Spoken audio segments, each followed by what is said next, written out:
My name is Mike Parr. I'm the president of American Bird Conservancy, and our organization conserves wild birds and their habitats throughout the Americas.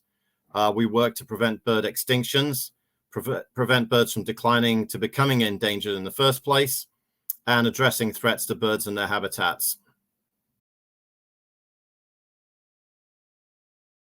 Yeah, that's a list of birds that have declining populations, and science is telling us that their populations are going to reduce by another 50% in the next few years. So they're really birds that we should be concerned about and that could become endangered if we don't do something to conserve them in their habitats right now. So scientists make that list so we can focus conservation actions on the species that really matter the most. Well, it's not just hummingbirds, unfortunately. We've seen a population loss in North American birds that's very significant. 3 billion total birds lost from the breeding population since the 1970s. So that means there are 3 billion fewer birds returning to nest every year. That's a reduction in the population. It's not just birds that have been killed. It's a real dip in the number of birds that you're going to see around you every year. And these sort of things happen gradually. You know, it's a small percentage every year, so it's harder to notice than you'd think. But since 1970, when the Breeding Bird Survey first started, that's when we've really lost these large numbers of birds.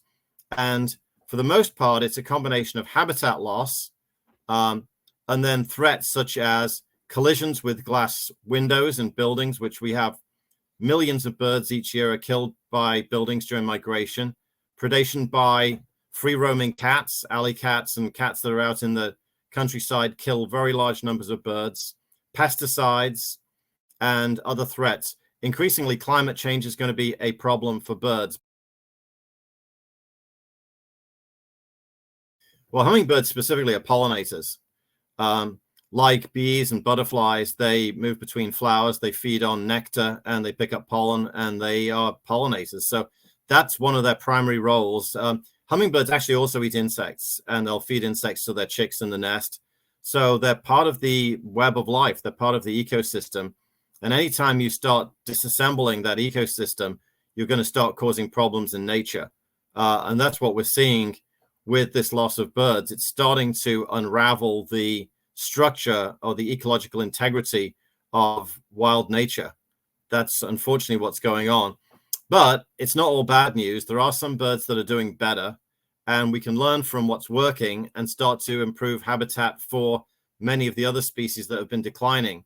And you've seen from birds like the bald eagle, which has recovered very significantly from losses from the use of DDT, for example, has really been a major success story.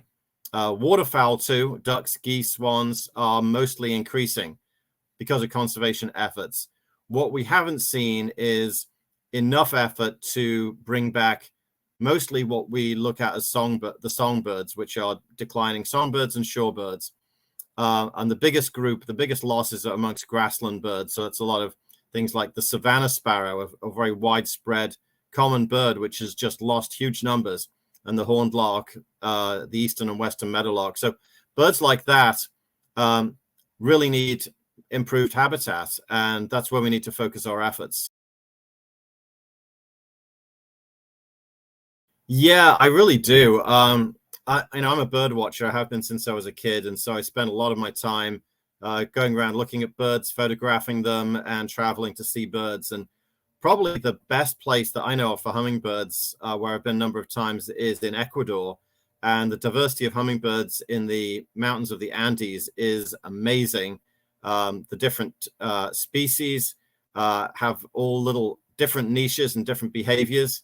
But there's particularly one called the marvelous spatule tail, which if you look it up online, you can see how spectacular that is and why it's called the marvelous spatule tail. But it's only found in northern Peru. And it's a small hummingbird, but it's just got this amazing tail. It's a fabulous creature.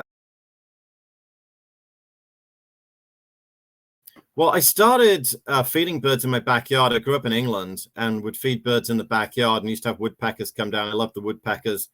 And I just got interested in birds from watching them in my backyard, really.